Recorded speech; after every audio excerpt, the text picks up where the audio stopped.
February 22nd, 2011, Christchurch, New Zealand, a Tuesday. A powerful 6.3 magnitude earthquake hit the New Zealand city of Christchurch. Just before 1 in the afternoon, lunch hour, office chairs slid back from desks. People stood. Conversations paused. Students moved between classrooms. Cafes filled. Traffic slowed. Nothing about the day felt unusual. There were no sirens, no alerts, no warnings. The city had already survived an earthquake months earlier. Last night's quake was 11 times less powerful at 6.3 magnitude. And by February, most people believed the danger had passed. But earthquakes do not move on schedules. At 12:51 p.m., the ground beneath Christchurch ruptured, without warning, without buildup, without time to respond. 1 moment earlier, movement was possible. 1 moment later, it was not. And the rocks are falling down. In less than 15 seconds, 185 people were dead. Many of them never understood what was happening, because this was not a normal earthquake. And more than a decade later, scientists still argue about why it happened at all. 5 months earlier, Christchurch had already been shaken awake. September 4th, 2010, before sunrise. The New Zealand government has extended the state of emergency in earthquake-ravaged Christchurch until Wednesday. A magnitude 7.1 earthquake struck near Darfield, west of the city. Buildings shook violently. People woke instantly. Power failed. Roads cracked. But when the shaking stopped, no one had died. The damage was serious, but survivable. In the weeks that followed, the aftershocks began.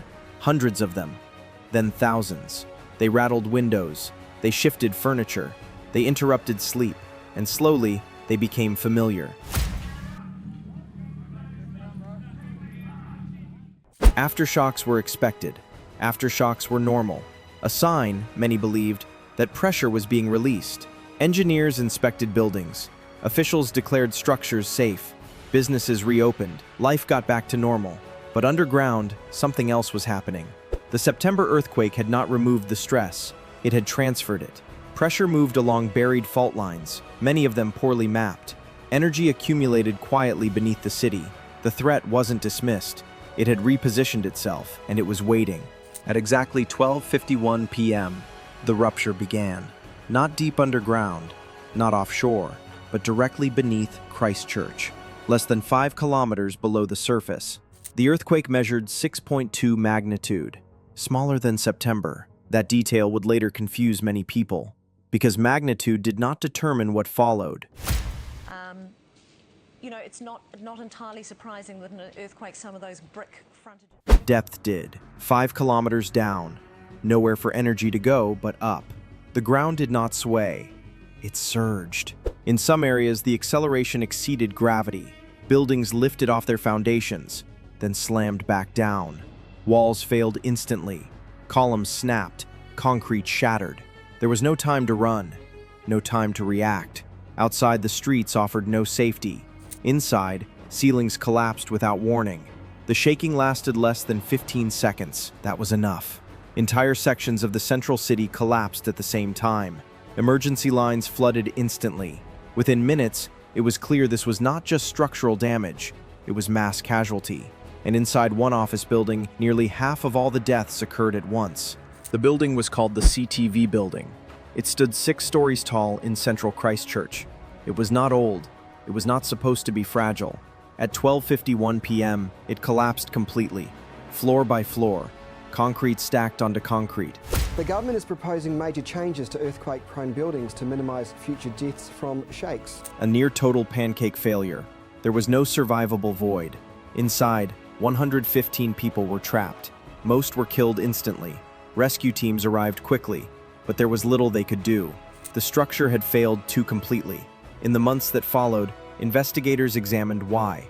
What they found raised uncomfortable questions, design flaws, engineering decisions that met minimum standards, but little more, reinforcement that failed under vertical acceleration, a building approved as safe, a building that was not.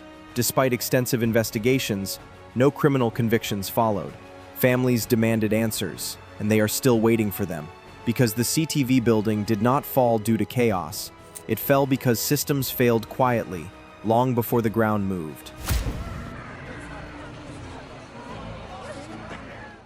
Peak ground acceleration, 2.2 times gravity. Vertical. In some locations, horizontal acceleration hit 1.7. Those numbers don't appear in earthquakes of this size. Buildings in Christchurch were designed for 0.4. Some could handle more. None were built for 2.2. The 1995 Kobe earthquake measured magnitude 6.8. Peak acceleration, 0.8. The 2011 Tohoku earthquake measured magnitude 9.0. Peak acceleration, 2.7.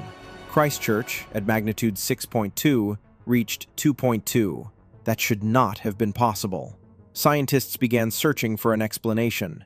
The earthquake itself was only part of the problem. The geology beneath the city had turned the shaking into something worse. The fault was unknown, blind, no surface evidence, no historical ruptures, nothing to map. It ran east to west beneath the Port Hills, 15 kilometers long, angled downward at 65 degrees, pointing directly at the city center. When the rupture began, it didn't spread evenly. It moved upward, from 5 kilometers deep toward the surface.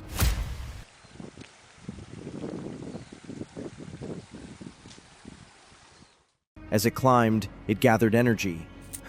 Like a snowplow piling up snow, said Anna Kaiser, GNS Science. Energy stacked. Wave after wave compressed together, all of it directed at Christchurch. Normally, seismic waves spread in all directions. They weaken as they travel. Energy disperses, not here. The fault geometry ensured energy moved one direction, straight at the city. This is called directivity. It explains part of the violence, but not everything. Beneath the Port Hills, volcanic rock, the salt, hard, dense. Beneath Christchurch, soft sediment, loose soil, river deposits. The boundary between them is sharp. When seismic waves hit the basalt, they didn't pass through. They reflected. Like light off a mirror, energy that should have traveled south rebounded north, back toward the city. Seismic lensing. You can imagine energy hitting hard rock at depth, then being reflected, bounced back, and compounding the effect, said Hamish Campbell, GNS Science. The earthquake shook the city twice, first from the rupture, then from the reflection. The waves interfered. In some areas, they canceled out. In others, they amplified.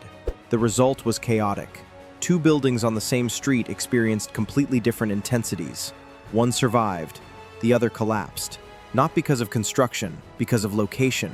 Christchurch sits on soft ground, alluvial plains, loose soil, high water table. When shaking begins, particles compress, water pressure builds, the soil loses structure, it liquefies. Solid ground becomes liquid, buildings sink, roads buckle, pipes shatter. The September earthquake caused liquefaction. February caused worse. 400,000 tons of silt erupted from the ground. It covered streets, it flooded basements, it buried cars. Entire neighborhoods became uninhabitable. Not because buildings collapsed, because the ground failed. Foundations cracked, walls tilted, floors sagged. Some homes sank several feet. Engineers condemned thousands of structures. Liquefaction doesn't care about building codes. It doesn't care about retrofitting. If the soil fails, everything fails. In Christchurch, the soil failed catastrophically. Official classification: aftershock. GNS Science calls it that. Not everyone agrees. Geoscience Australia: separate event. The September earthquake occurred on the Greendale Fault, west of the city. Strike slip. The February earthquake occurred on the Port Hills Fault, southeast of the city. Thrust. Different locations, different fault types, different stress orientations.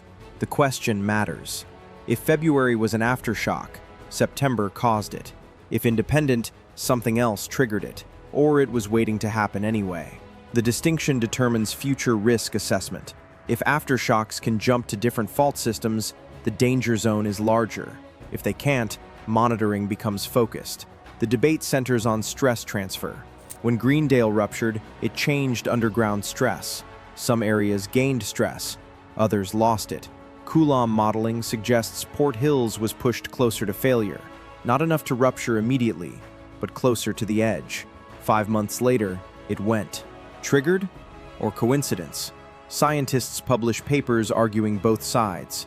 In September, there was a large 7.1 magnitude quake here, 40 kilometers from the city. The debate continues, and it matters. Because if a magnitude 7.1 can trigger a 6.25 months later on a different fault, the implications are profound.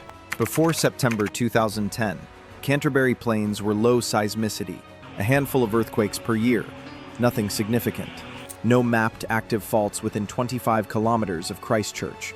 Then the Greendale Fault ruptured. Nobody had known it was there. No maps, no surveys. It hadn't moved in 20,000 years. The Port Hills Fault. Same story. Unknown, unmapped, unsuspected. You cannot map what you cannot see. Blind faults exist everywhere. They accumulate stress slowly. They rupture rarely. When they do, there is no warning. In the future, it's almost certain there will be a damaging rupture on another unknown fault somewhere in the country, said Anna Kaiser. Not if. When. New Zealand now maintains 24/7 monitoring, real-time tracking, rapid information, aftershock probabilities, but it cannot predict blind faults. Nobody can. Christchurch changed how scientists think about seismic hazard. Before 2010, models focused on known faults. Now they account for unknown ones. Probability calculations changed. Building codes changed. Insurance changed. Because the faults you don't know about are often the ones that matter most. Central Christchurch was unrecognizable. Cathedral spire collapsed. Historic buildings, rubble. Modern structures failed. The CBD was cordoned off. Nobody allowed in. Over 2 months, search and rescue worked through wreckage. First 24 hours, survivors. After that, bodies. Final death toll, 185. From magnitude 6.2, the 2010 Haiti earthquake, magnitude 7.0. Death toll, over 200,000. The difference was building codes. New Zealand's standards prevented total collapse, but not catastrophe. And not economic destruction. Thousands of buildings condemned. Neighborhoods abandoned. Eastern suburbs, ghost towns. Liquefaction turned them uninhabitable. The government bought residents out. Properties cleared. Land abandoned. What was suburb is now empty fields. Cost, over 40 billion New Zealand dollars. Most expensive disaster in the country's history. Insurance companies paid billions. Some went bankrupt. Rebuild, over a decade. Still ongoing. The Christchurch that existed before February 22nd is gone. It cannot be rebuilt. The ground beneath it is no longer stable. After the earthquake, scientists descended. Instruments installed, faults mapped, soil studied, stress modeled. Hundreds of seismometers, thousands of aftershocks recorded. INSAR satellites measured ground deformation. LiDAR mapped ruptures. GPS tracked crustal movement. One of the most documented earthquake sequences in history. Papers published, models refined, theories emerged. Scientists learned how blind faults behave, how stress transfers, how sediment amplifies, how seismic lensing concentrates energy, all after the disaster, not before. The faults were unknown, risks unmapped, probabilities wrong. 185 people died before the science caught up. Could it have been prevented? No. Not with current technology, not with current understanding. Blind faults cannot be predicted, only studied after they rupture. The best response? Improve codes, strengthen infrastructure, educate, hope that when the next unknown fault moves, the city is ready. More than a decade later, scientists still argue. Was February an aftershock or independent event? Did Greendale trigger Port Hills or coincidence? Did seismic lensing amplify shaking, or was fault geometry alone responsible? Could the disaster have been anticipated, or fundamentally unpredictable? These determine how future earthquakes are modeled, where resources go, which cities are at risk, whether the next Christchurch can be avoided. The answers are not clear. Data supports multiple interpretations. Models produce different results. Scientists disagree. Some believe stress transfer was key. Others believe Port Hills was already near failure. Some believe seismic lensing doubled the shaking. Others call it minor. Some say predictable in hindsight. Others call it statistical outlier. What everyone agrees, the shaking was too strong, the damage too severe, the fault too hidden, the city too unprepared. It was the earthquake that shouldn't have happened, but it did, and scientists are still trying to understand why. New Zealand sits on a plate boundary, Pacific Plate, Australian Plate, pushing against each other, 30 to 50 millimeters per year. That pressure has to release.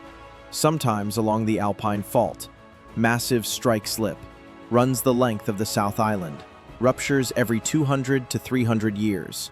Last time, 1717, overdue. When it goes, shaking will cross the country. But sometimes pressure doesn't release along major faults. Sometimes it fractures the crust internally. That's what happened in Christchurch. The Pacific Plate fractured within itself. New faults, unexpected places, and there's no way to predict where next. New Zealand has countless unmapped faults, deep, shallow, active, dormant, until they're not. The lesson is clear.